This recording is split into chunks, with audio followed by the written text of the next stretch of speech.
Hi everyone, welcome back to 汉字说故事 The story of Chinese character. Today, we are going to learn the character 水. For ancient Chinese people, there was really only one river that mattered, the Yellow River. And to them, the water in that river was what water truly means.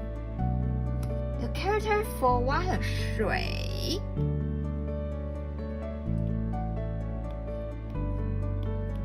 actually looks like a flowing stream with its curved line representing the way a river bends and twists when it hits obstacle.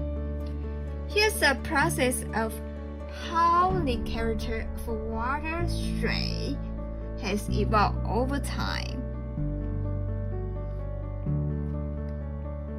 The character becomes straighter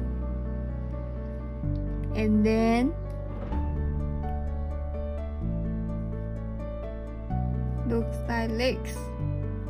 Right now, we write 水 water.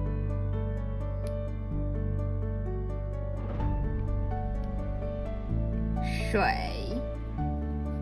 In compound character, shui is simplified into 3 little drops. And we call it 三点水 3 dot water in Chinese.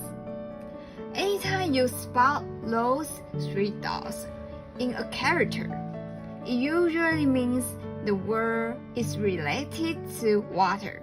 For example, 汗 means sweat, which is a kind of water your body produces. And 沐 means to bath, which involves water as well. Sweat, bath. 水 水 沐 沐